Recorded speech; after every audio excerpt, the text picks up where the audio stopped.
এবার আমাদের আলোচনার বিষয় ভোক্তার ভারসাম্যের ব্যাখ্যা, অর্থাৎ নিরপেক্ষ রেখা এবং বাজেট রেখার সাহায্যে কিভাবে ভোক্তা ভারসাম্য অর্জন করে সেই বিষয়টা আমরা আলোচনা করব।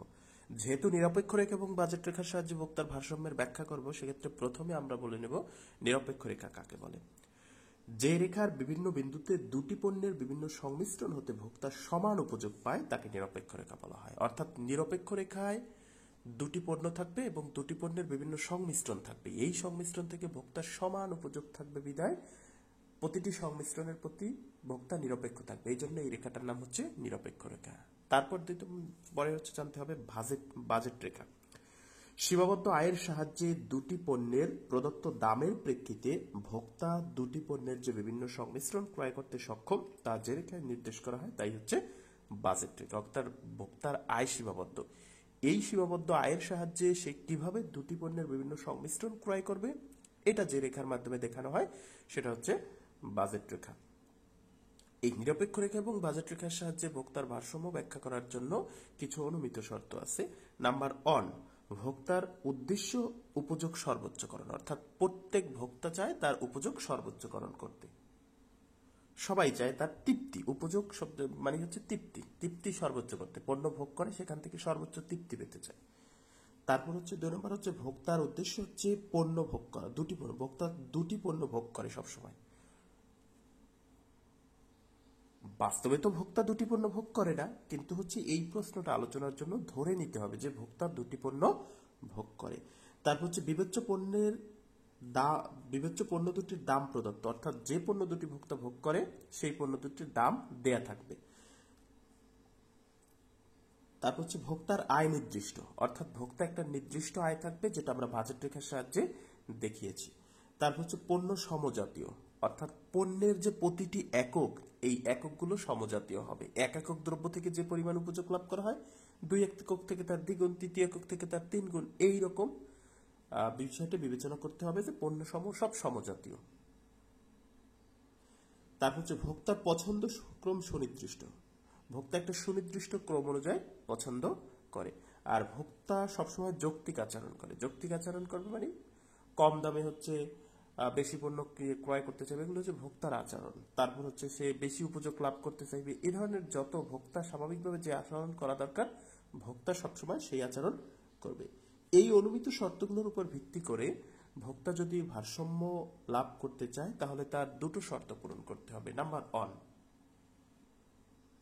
প্রয়োজনীয় শর্ত, নিরপেক্ষ রেখা ও বাজেট রেখা পরস্পর স্পর্শক হবে, অর্থাৎ ভারসাম্য বিন্দুতে নিরপেক্ষ রেখা এবং বাজেট রেখা পরস্পর স্পর্শ করবে, ছেদ করবে না, কিন্তু বিষয়টা আমরা চিত্রে দেখব। আর দ্বিতীয় শর্ত হচ্ছে স্পর্শ বিন্দুতে নিরপেক্ষ রেখা মূল বিন্দুর দিকে সঠিকভাবে উত্তল হবে, অর্থাৎ যে বিন্দুতে ভারসাম্য লাভ করবে সেই বিন্দুতে নিরপেক্ষ রেখা মূল বিন্দু থেকে সুনির্দিষ্টভাবে উত্তল হবে। বিষয়টা আমরা চিত্রের সাহায্যে দেখি।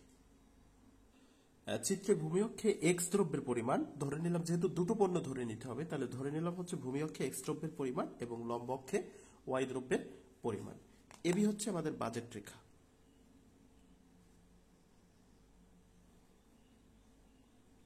এই এবি হলো বাজেট রেখা, অর্থাৎ যেটা আমাদের আয়ের সীমাবদ্ধতা প্রকাশ করে। এই আয়ের সাহায্যে আমরা কিভাবে সর্বোচ্চ উপযোগ লাভ করব সেটা দেখার জন্যই ভোক্তার ভারসাম্য। তাহলে বাজেট রেখা আঁকা শেষ, এবার আমাদের নিরপেক্ষ রেখা আঁকতে হবে। আমরা এই ধরনের চাঁদা ব্যবহার করে নিরপেক্ষ রেখা আঁকতে পারি, যে মাঝখানে ই রয়েছে একটা নিরপেক্ষ রেখা,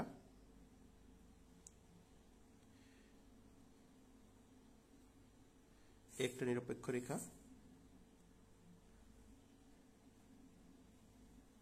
একটা নিরপেক্ষ রেখা। তাহলে আমরা তিনটা নিরপেক্ষ রেখা আঁকলাম।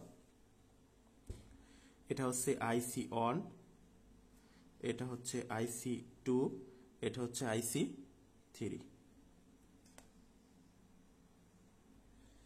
তাহলে তিনটি নিরপেক্ষ রেখা।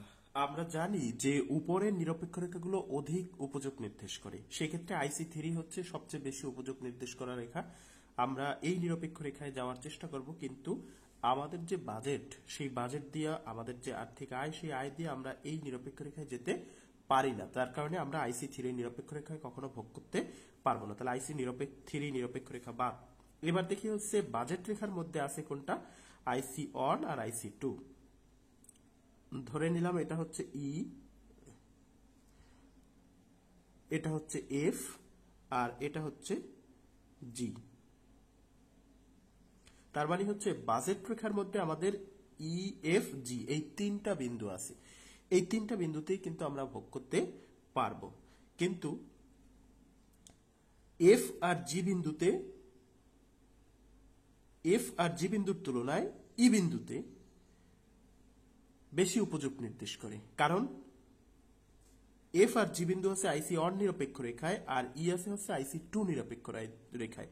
যেহেতু উপরের নিরপেক্ষ রেখাগুলো বেশি উপযোগ নির্দেশ করে, সেই কারণে আমরা আইসি অনে ভোগ করব না, আমরা ভোগ করব হচ্ছে আইসি টুতে, যেহেতু এটা বেশি উপযোগ নির্দেশ করে। আর আমাদের বাজেটের মাধ্যমে কিন্তু আমরা আইসি অন আইসি টু দুটোই হচ্ছে রেখার বিন্দুতে ভোগ করতে পারি। কিন্তু ভোগ করতে পারলেও আমরা এফ এবং জি বিন্দুতে ভোগ করব না, এই কারণ হচ্ছে আইসি টু নিরপেক্ষ রেখা উপরে, আর উপরের নিরপেক্ষ রেখাগুলো বেশি উপযোগ নির্দেশ করে। সেই কারণে আমরা হচ্ছে আইসি টু নিরপেক্ষ রেখার ই বিন্দুতে ভোগ করবো, যেখানে বাজেট রেখা এবং নিরপেক্ষ রেখা স্পর্শ হচ্ছে।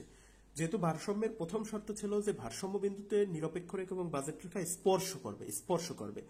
আমরা যদি এই শর্ত পূরণ করতে চাই, তাহলে এখানে কিন্তু বাজেট রেখা এবং নিরপেক্ষ রেখা স্পর্শ করছে, একটা আরেকটাকে স্পর্শ করছে। কিন্তু এফ এবং জি বিন্দু এখানে কিন্তু স্পর্শ করে নাই, একটা রেখা আরেকটাকে কি করছে, ছেদ করছে।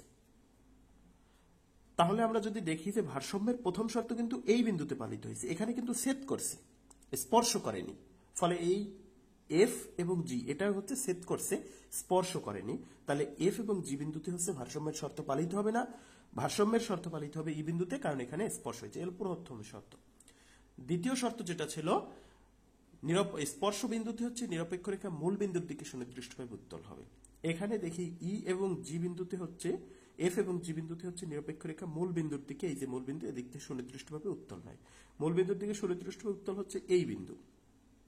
আর আইসি টু নিরপেক্ষ রেখার ইটা হচ্ছে মূল বিন্দুর দিকে সুনির্দিষ্টভাবে উত্তল হয়েছে। আর এখানে কিন্তু এই জায়গাটা মূল বিন্দুর দিকে সুনির্দিষ্টভাবে উত্তল, এখান এই যে এফ এবং জি বিন্দু নিরপেক্ষ রেখার মূল বিন্দুর দিকে উত্তল নয়।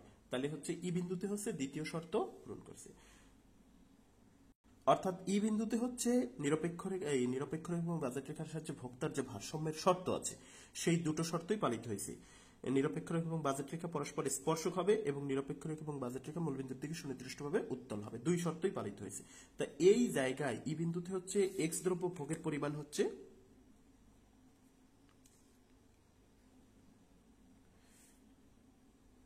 এক্স অন, তার মানে হচ্ছে এক্স দ্রব্য ভোগের পরিমাণ হচ্ছে ও এক্স অন, আর ওয়াই দ্রব্য ভোগের পরিমাণ হচ্ছে